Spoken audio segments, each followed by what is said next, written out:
Good evening and welcome on behalf of the New York Society Library. I am Sarah Elliott Holliday, Head of Events, and I'm just here very briefly to say a word about tonight's speakers, Kia Corthron and Meg Wolitzer. Meg Wolitzer's writing has been described as wonderfully wise, true to life, engrossing, ultra-readable. Her many notable novels include The Female Persuasion, The Interestings, The 10-Year Nap, The Position, and The Wife, plus fiction for young readers, such as Two Night Owl from Dogfish and the absolutely brand new Millions of Maxes. We're particularly pleased and honored to have Meg in discussion with other great fiction writers over the last few months. Prior events with Kirsten Valdez-Quaid and with Hilma Wolitzer are available to stream on our website and YouTube channel. Kia Corthron's debut work of fiction, The Castle Across the Magna Carta, was the winner of the 2016 Center for Fiction First Novel Prize and was a New York Times Book Review's Editor's Choice.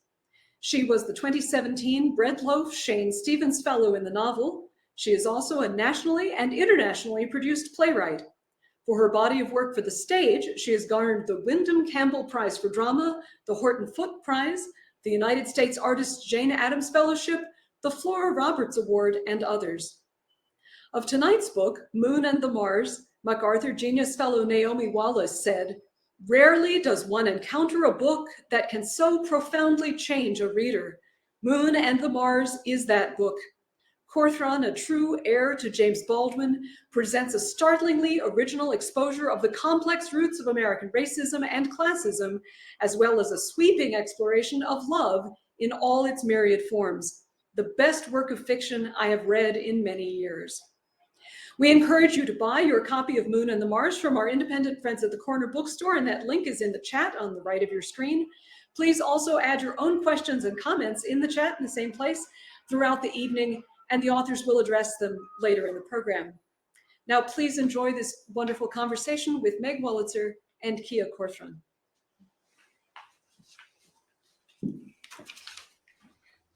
Hi. Did you ever think you'd be having a book out in a pandemic? Every girl's dream.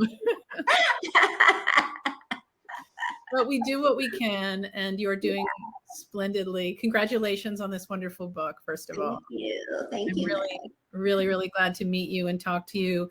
It's funny when you read a book and you don't know the person, especially a book that is in first person. You feel that you are with that, well, even though that character isn't you, Theodora, but I want to talk about her. There's a sense of being in the other person's brain. Zadie Smith said in an essay called Fail Better, "When I write, I'm trying to express my way of being in the world." And before we kick this off, and I'm going to ask you to read, do you think true for you? Does this book express your way of being in the world somehow? Yeah, that makes sense. I mean, I hadn't thought of it that way, but it expresses my way of being in the world. Yeah, I think that works. Yeah.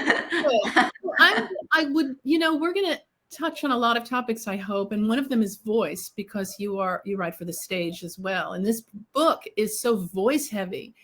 And I think we're going to hear a little bit of that right now. Would you give us a little amuse-bouche, a little free thing on the table at the restaurant before we begin? I will. So this is the book, but I'm going to put it up here.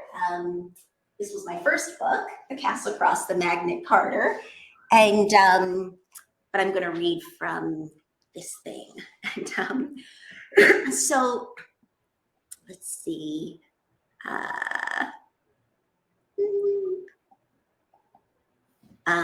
So to start, just to give a little intro to what the book is, so it's called Moon and the Mars. It runs from 1857 to 1863. It takes place in 5 Points, downtown New York City, which was the most impoverished district of Manhattan, and where there was a lot of intersection between the Irish and Black communities. So the main character, it's written in first person, is Theodora, that people call Theo. Her mother was Irish and her father Black, which was very common, those marriages at that time. But she's an orphan. Her parents have both died when she was a baby. But she has lots of families. She lives between the tenement apartments of her Black and her Irish grandmothers, and she also has her Black and Irish aunts. So I'm actually going to read a little short piece from the Irish side of the family, and then a little short piece from the Black side of the family. So this is, so as I said, it's 1857 to 1863. This part takes place in the summer of 1859.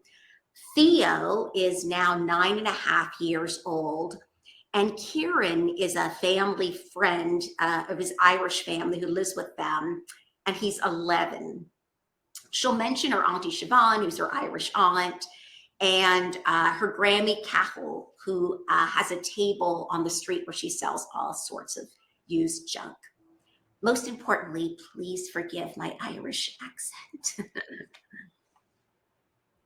We hear the music a block away before me and Kieran step inside the dance emporium. Packed, hot. The colored man at the piano, Irish fiddler, colored with the banjo.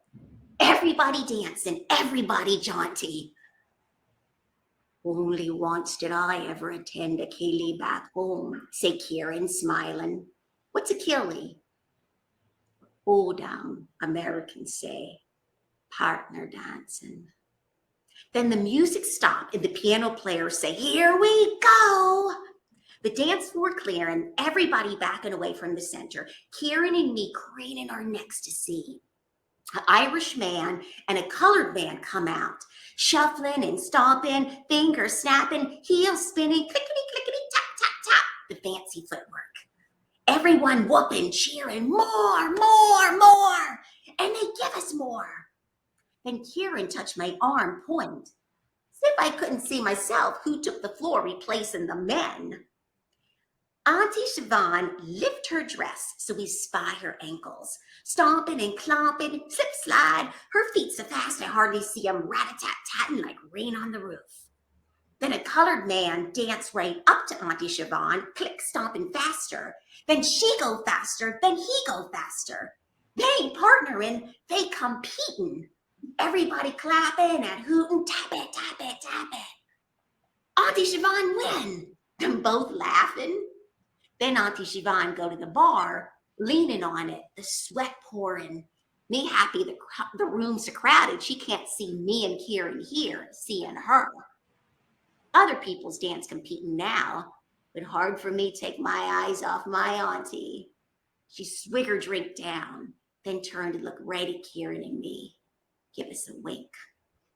Next morning, Auntie Siobhan won the dancing last night. Grammy Cahill's eyes narrow at me over the table. And how would you know that? Oh, say nearby Maeve, Grammy's dearest friend and fiercest competitor. Your eye, the granny's the real stepper in the family. Belle of Carey, she was. Grammy, who'd been getting ready to snap at me for being where I shouldn't have been, now go a little pink. Then smile. Oh, granddaughter closed her mouth before it fills of flies. What you saw last night when you were where you shouldn't have? There the steps we brought over from the aisle. Yes, I had quite the kick in my heels, stomping all over the county. Siobhan was the one I passed the magic feet on to.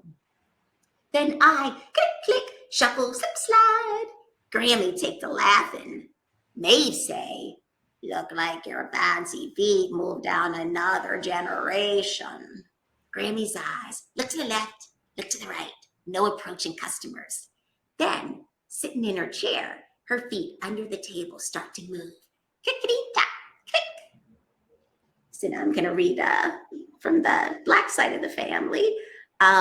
So this is the summer of 1858. So it's actually the year before.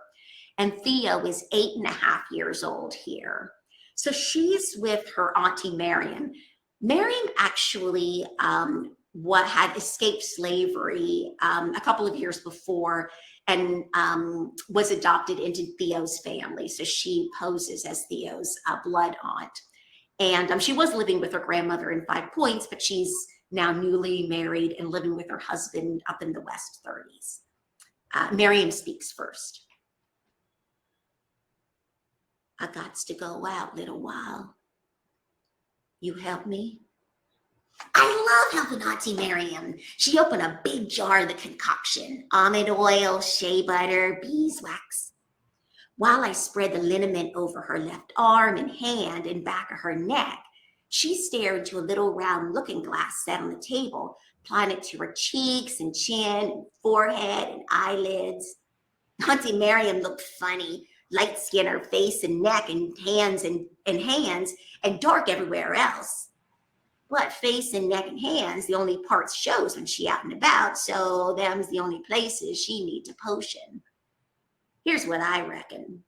Auntie Miriam remember Miss Sally, colored boarder who make herself light and pretty for the gentleman, and Auntie Miriam want to be with the fashion. Auntie Miriam, Africa at home, mulatto in the street. Come back later that evening, Auntie Miriam take to her rocking chair, light her smoke, waiting for Mr. Samuel. I never seen Auntie Miriam smoke before, but now she enjoy her pipe like she was born to it. I help wash the dishes, Auntie Miriam.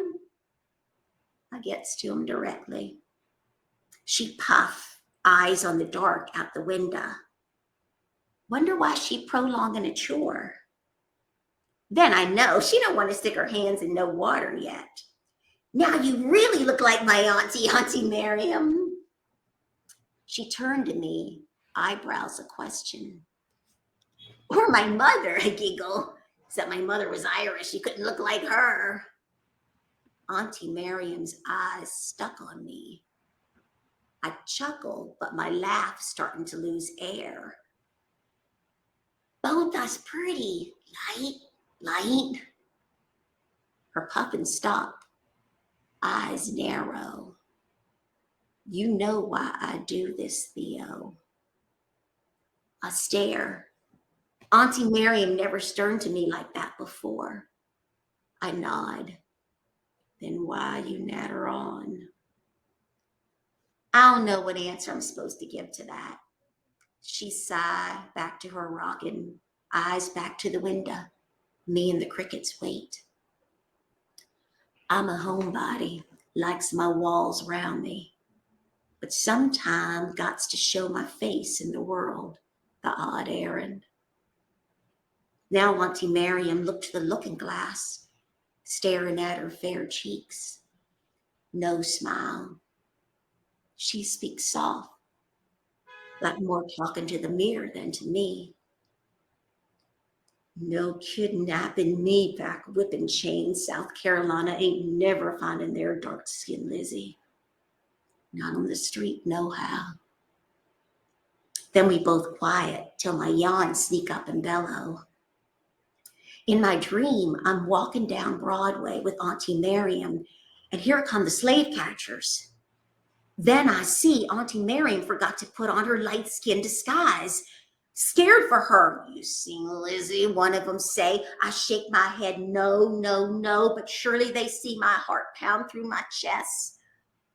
Then Auntie Miriam beside me take the laugh and hold her belly, rolling on the ground, the funniest joke. I start to smile and feel my water. Wake up, slip outside to the privy. Walk back when I'm done. On the stoops a pail of water for clean and dirty feet. Rub them till they glisten, then step inside. A murmur from the other bed closet. Mr. Samuel must have come home while I was emptying myself. Creep back to my room. Notice the other door ajar. Mr. Samuel washing the light skin off Auntie Miriam. Chimney sweeping. Mr. Samuel always carried the soot filth, but now washed. Him darker in me, but lighter in his wife. And on the bed they sit together. Her face already clean brown. Now he work her arms. He do it soft, his skin slow against hers. Faces close to each other, eyes warm at each other, and where he washed off the light lotion and her brown flesh peeking through, he kisses.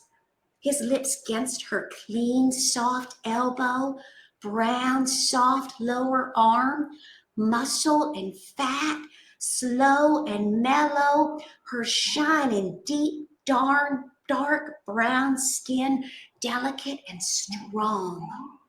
And the gentle and the tender and the smiling get to feeling so much like something private, like something ought to be only between man and wife, that I get the blush and scurry quiet back to my own room. Good night. Oh, thank you. Thank you. That was great.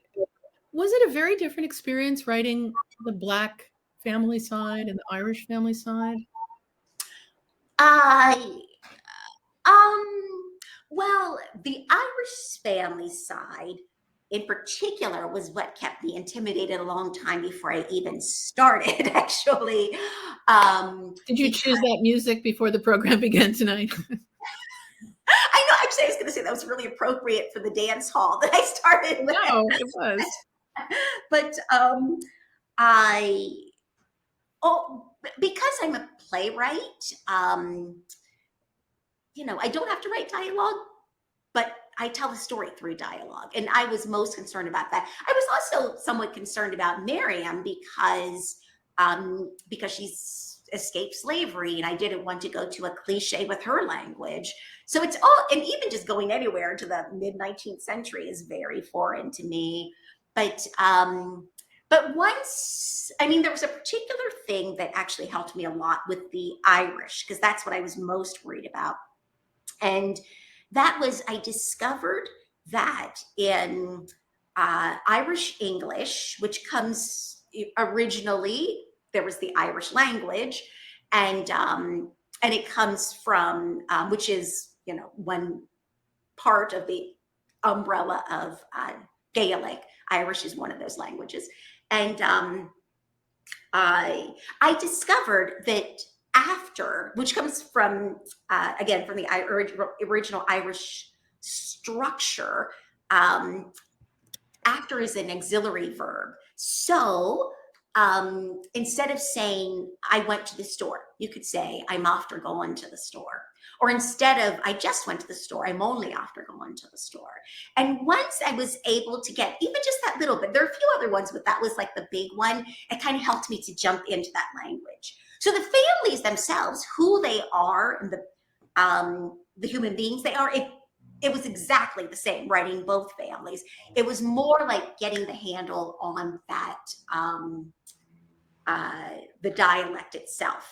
And then once that, I could really do it. Was being a playwright very useful to you, though? Because listening to how you read, you clearly read like somebody who's in the theater. There's just a dramatic and very present quality to it. Was that something that you tend to think fiction in the way that people talk from the stage, from your experience? Yeah, because of, I read it pretty well from coming from theater. In terms of writing, I don't know that it helps that I come from theater, but that made the choice that I write very much dialogue. My first novel, I should say, so this one is all first person from Theo's point of view. So in a way, the entire thing is dialect.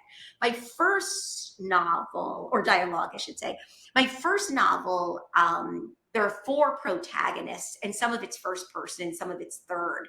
So that's different. But in this one, so some of it is just narrative and some of it is dialogue, and or from a dialect perspective. But yeah, this one beginning to end, because it's first person. And she, of course, at some point, Theo starts going to school. She could have been going to school all along, but she didn't want to, and eventually does. And so her language changes because she starts to, particularly because she's in school with other girls and sort of catching up with them. And sometimes being embarrassed about the way she talks. Her Irish blood aunt, Auntie Eunice, was a school teacher, and she's always trying to get Theo to go to school, but it's not till about halfway through the novel where she starts to go. With Aunt Miriam, the non-blood aunt, I was thinking that it's as much about what she doesn't say as she does. Because of the trauma narrative, which is embedded in her story, and the story of slavery is so present in her and filtered through a child. So how did you do that? How did you finesse that?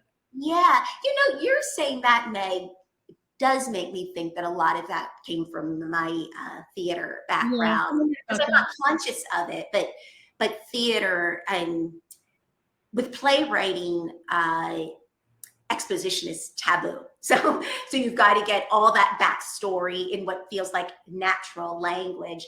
And so I think you're right. I'm not even conscious of it, but I think you're right that there's so much in what she doesn't say. And that does come from my theater background. Well, with regard to what you're conscious of and what you're not, that begs the question for me, what did you set out to do? I mean, I feel like novels tend to be, or at least my novels, like a grandiose fantasy. You have this big idea of what you want to do, and then you start writing and you print out, maybe 50 pages or 100 pages, and then you look at not what you wanted to do, but what you did do. And now it's maybe a little bit different. I'm not saying it's smaller. It may be just a little bit to the left or right, or, or slightly off from what you originally said. Were there two levels? This is a very long and lofty question. I'm very, very sorry. No. Were there two levels? Was there a level of, I want to write a historical novel about this period of time from the point of view of a young girl of, Black and Irish heritage in New York, in this poor section of New York, which is good enough, frankly, because I'd read that book and I did. Or was there also another thing, it's a historical novel. So I guess I want to say, and I hate using the word teach, but did you want us to learn something? Well, I learned a whole lot when I was so I think, and I was happy to share it. So you didn't know it all before you started. Oh, okay. Talk to us about the dreaded word process. Forgive me, everybody. So in both novels, I knew what the climax was going to be. But then in the first novel, I just kept making up things along the way to get to it as I went along. With this novel, it was a little more, there was a process. So because it was these exact years, I would look up all the interesting things that happened in the country in that year, all the interesting things that happened in New York in that year. To some degree, I would look up things that happened in Ireland in that year, if it would affect the family. And then I pulled it out and decided how I should say all the interesting things that I thought would be relevant to this family. And then I would go through and figure out with chapters how I would divide these events into chapters. So the whole thing, this novel is completely chronological. I never go out of order. Yeah. And so then after that, going through each chapter, then I sort of decided this was going to happen, blah, blah, blah. And then I started to write it. And of course, it would surprise me because it would happen in different ways than I thought. But I did with this one more so than my first novel, because it was so time-centric in terms of this happened historically. There was a little more of I was more direct about what I was doing, I think. And every time I started a new year, I went through the events again. And every time I started a new chapter, I went through, okay, this is happening. But, and it really had a lot to do with what happened to my characters. And my characters had a lot to do with what I decided because, out of 100 historical events that happened this month, I picked the 2 that would make sense for my characters. And because it's like I was thinking of the book Ragtime by E.L. Doctorow, where events and real characters, come into play. And there's mention and small sort of discussions because she's a child of like Dred Scott and all kinds of things like little news flashes. President James Buchanan sworn into office. Blood in Kansas. Sheriff shot during meeting with Governor Geary. Read all about it, which is a wonderful way to sort of include things. But were you trying to be? Do you ever feel that you're sort of serving two purposes, that you're trying to honor history and also honor your characters? Were there moments where the two diverged and you had to say, I had to leave something from history out because I wanted to focus more on the character, or vice versa? There was, so part structurally in the novel, I do have those newsboys. I also here and there have newspaper, which are the exact words of the newspaper. An interesting thing happened with that. I was going to, when I started, I was all set to cheat on those newspaper articles, that I was just going to make it up and blah, blah, blah. I mean, not wholly make it up, but make it conveniently for me. And what happened was there was one event that changed my mind about that. In 1859, on the eve of the Civil War, of course, people did not know that then, there was the largest slave auction in the country that I think had ever happened from one family. So it was over 400 men and women and children. And it not in New York, it had happened in Georgia. But of course, it's very affecting to the whole family, the Black side of her family, particularly Miriam, who actually knew of that particular plantation, which this is a real thing that happened. What happened was, so it's over 400 men, women, and children. So an interesting thing happened when it started. Went for like 2 full days. When it started, it began to pour rain when this auction started. When the auction ended, suddenly the sun came out, and it became known as the weeping time because of that. And when I was looking through newspaper articles, at that time, there was no predicting of weather in the newspaper. There was nothing about weather unless it was highly unusual. And in the New York Times, they said a couple of days after that about how there had been these unusual torrential rains down in that area, which verified what had happened, that this wasn't just rumor, what people had said. And after I discovered that, I was like, I'm not cheating, because it's incredible. The reality is so incredible. And so any time elsewhere that I was like, twisting a little bit for my convenience, I kept it. I mean, sometimes I would edit it, a few words out so it's not as long, but I kept the exact words after that. It is really such a challenge, I think, to write historical fiction, because you must honor what happened, but you are there to give a narrative as well. And I find that very, very daunting to imagine doing that. So were you somebody who didn't start writing for a while? You were collating and gathering information, or were those happening at the same time? I was, with my first novel, I was doing research as I was writing. With this one, because I was so terrified to start, it was like a lot of research till I finally kicked myself and said, you have to jump into this.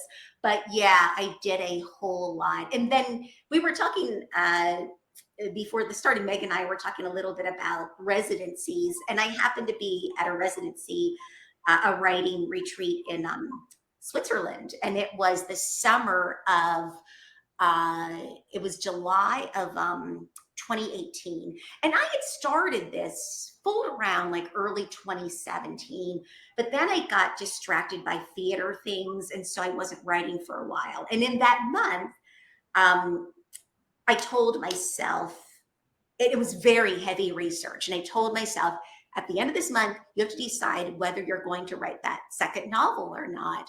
And I remember I had 2 questions, which was, do I have a second novel in me? Because I'd only written one. I'd written plays before.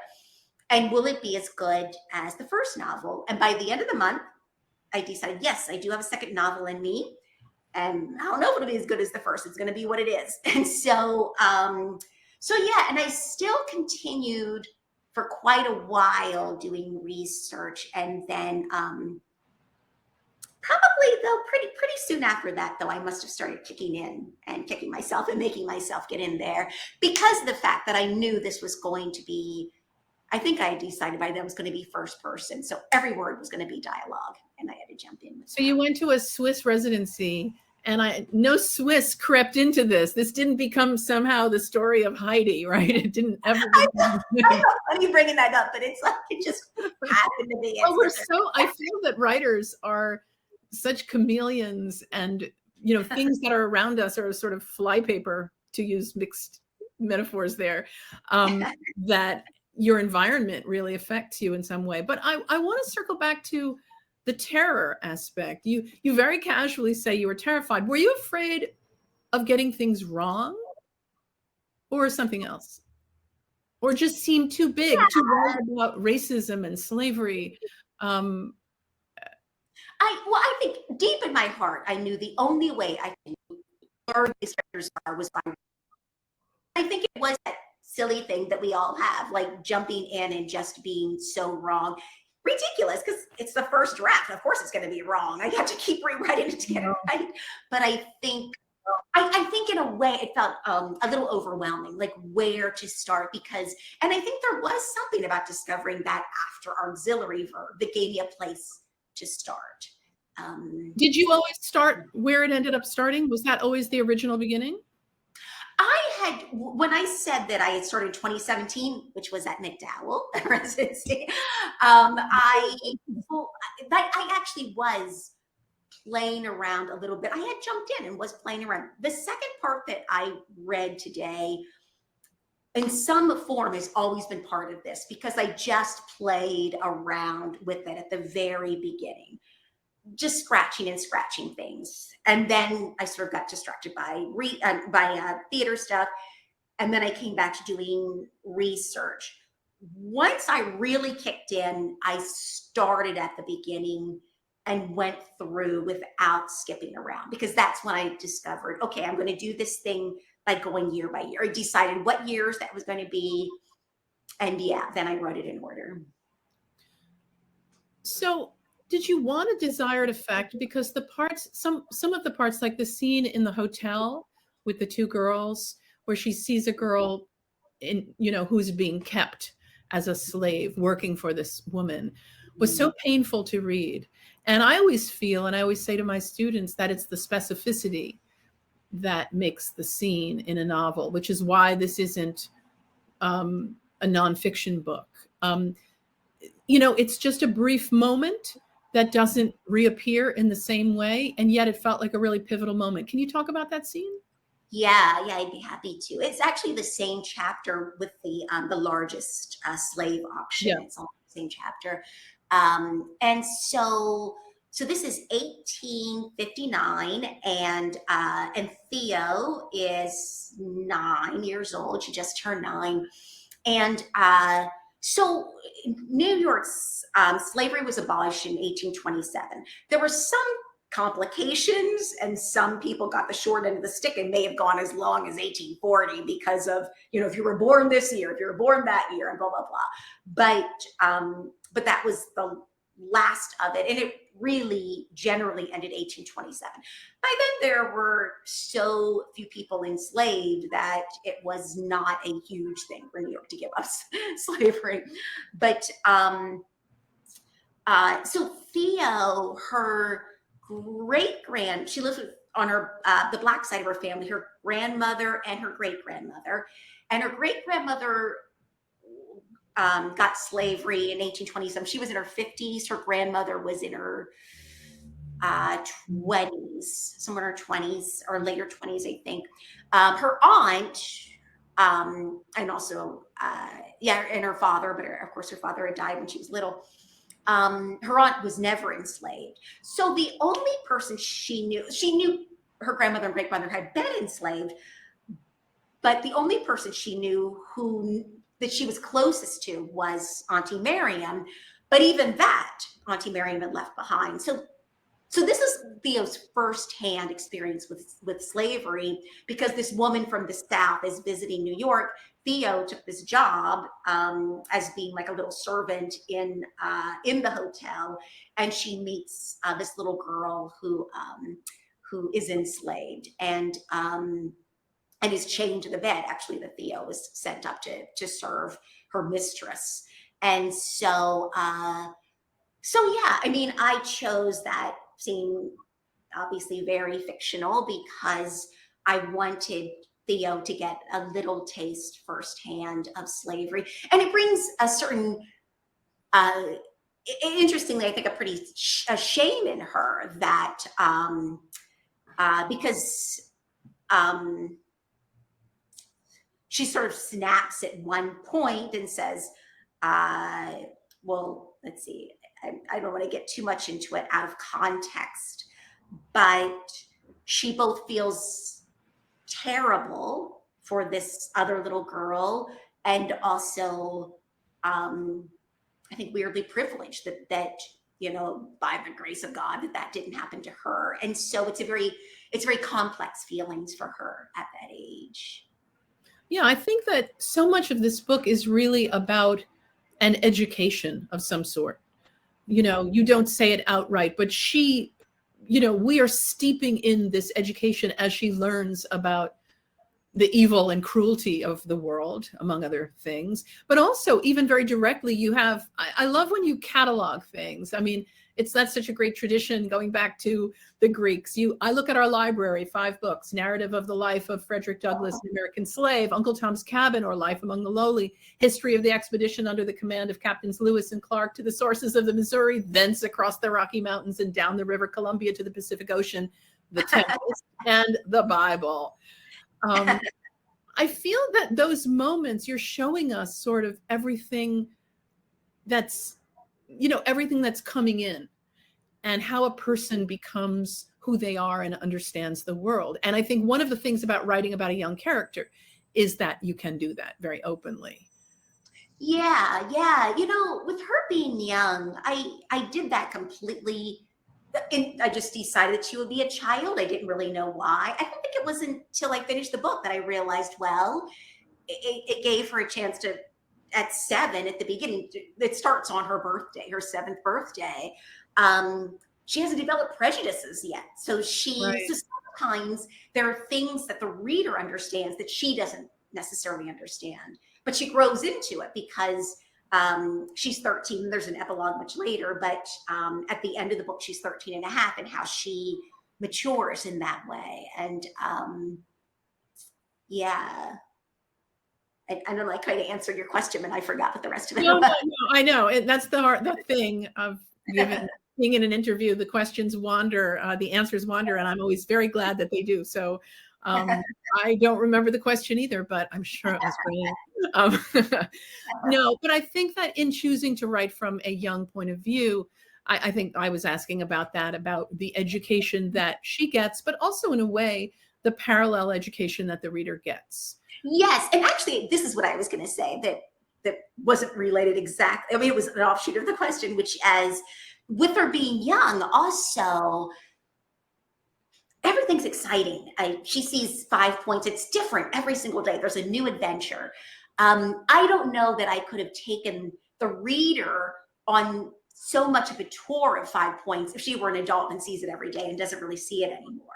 But as a child, it's all new. And so I think that was a real help to me to go through the reader by having hers. And it's so fresh. In fact, some of that description of 5 points, which for me as a lifelong New Yorker, I read it with great avidity. 5 points: horses clomping and wagon wheels clicking, and a stray hog and feral dogs, and sometimes a dead rat or horse, and customers flowing in and out the groceries, cats on the prowl, the smell of baked bread, the smell of rotten vegetables, the smell of cigars, and the smell of horse dung, and people shout and people laugh and people.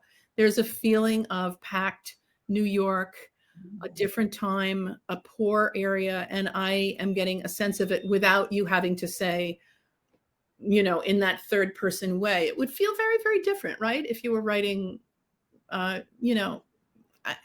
So yeah, I mean, I don't know about you. I don't go to fiction for an education per se, but I like feeling that when I've read a book, and in particular, I think when it's about a time or a place that is not my time and place, or a different world, or I want to feel that I've been marinating in it throughout that book. Do you have, I mean, are you desirous of that too in your own reading? Are you drawn to books that? Yeah, you know, since you put it that way, I think probably as well as of course nonfiction, but I probably do even go to fiction for learning, but it may not be facts. It may be something that I come out on the other end just having grown as a human being in a certain way that may not be, you know, information. That's so yeah. Knowledge, something, yeah.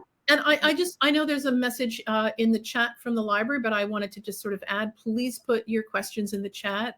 Kia will be happy to answer them. I remember there was a mandate that I guess Larry David said, or somebody said on the Seinfeld show back then, no hugging, no learning. You know, that it couldn't be one of those shows where at the end everybody's in a big hug. And because that kind of learning just feels, you know, icky. And I think we want to learn, in the case of your novel, what is it like? I mean, that's the question I think that novelists ask themselves all the time. What is it like? Is that, are you that way too? Are you just constantly trying to kind of dip yourself in something and say, what is it like for this person in this time? I don't know if I'm consciously asking myself that. And that may go back to theater, is that I do put myself inside of them without really, I'm not outside of them enough to ask that question. I think so you really, I remember talking to an actor about memorization on stage and asking how, you know, I've had so many dreams where I'm in a play and I don't remember the lines, you know, along with the tooth dream falling out and the SAT dream and no pencil, whatever, these collective unconscious dreams. But I was asking her about memorization, and she quoted, I guess, Sanford Meisner, the acting teacher. And I'm going to paraphrase this. He said something like, if you know the character so well, there's nothing else that the character could say. So it's not about memorization. I've been very struck by that when trying to write dialogue. Like, what is it that this person, the only thing this person could have said? Yeah. When I wrote my first novel, you know, many playwrights actually are sometimes intimidated to do novels, partly because we write so much without the you know, that everything is in the subtext. There's so much so as not to have that exposition, but it's almost like this, it feels too freeing to be able to put all that in, right? But it's funny, when I wrote my first novel, I actually wrote it just like my plays, which was that I said, I provided exactly as much information that the reader would need and that they could figure out the rest. And yeah, which is, you know, kind of as theater is. That's a great, yeah. That's a great imperative. Yeah. Exactly what you need and no more. Yeah.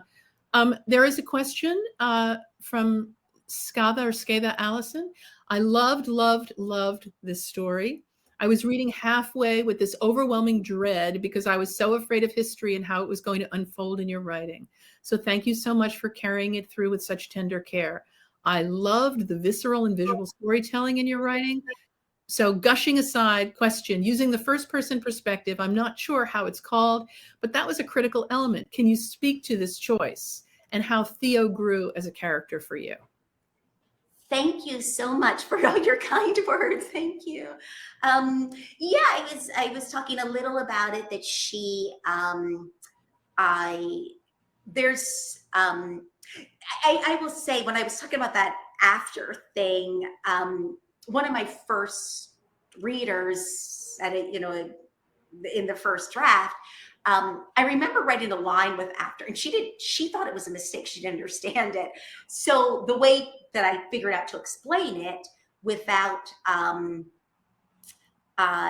because Theo wouldn't have to explain it. She's been doing all her life because her Irish family does, but she says it to her Black family. And it's a time they're annoyed about something, and they say, stop Irishing up your grammar, right? Because, and that helped to explain exactly that that it was the past tense.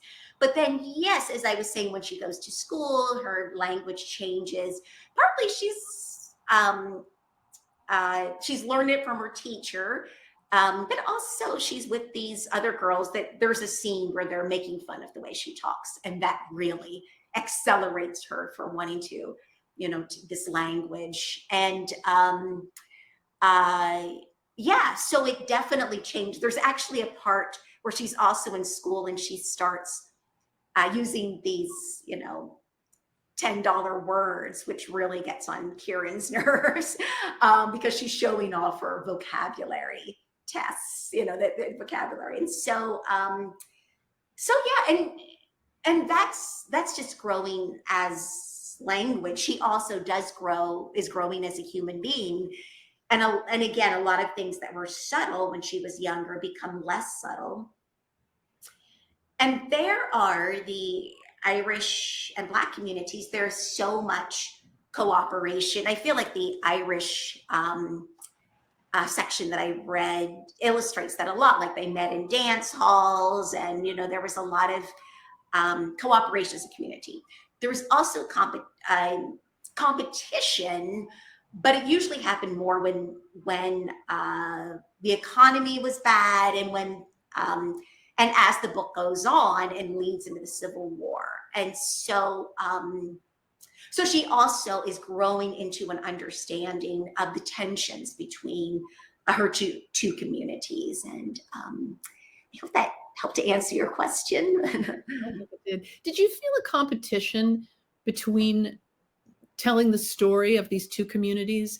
Did they kind of ebb and flow? Did you feel that you got one more than the other, or one got more airtime, or you found yourself pulled in one direction and then you wanted to sort of make sure that they got sort of equally understood?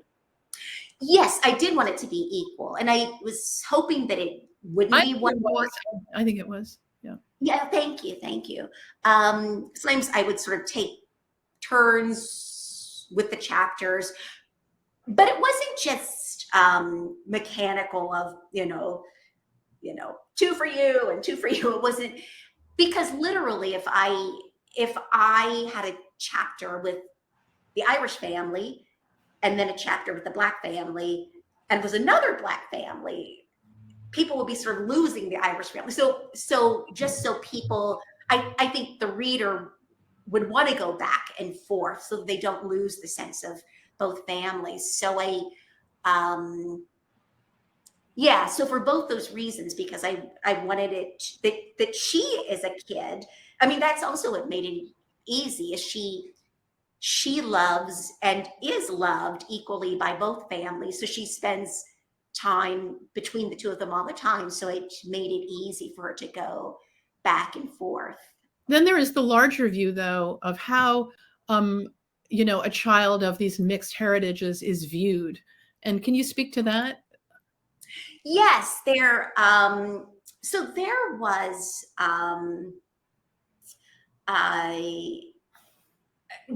people that were white people who had been in the country for generations, and for the most part were not Irish, were the nativists, and they sort of considered themselves superior. And so yeah, she could definitely be called mongrel, and there were parts when she would walk and was called that, and And to some degree, she didn't care much as long as they didn't like bother her or bother her family.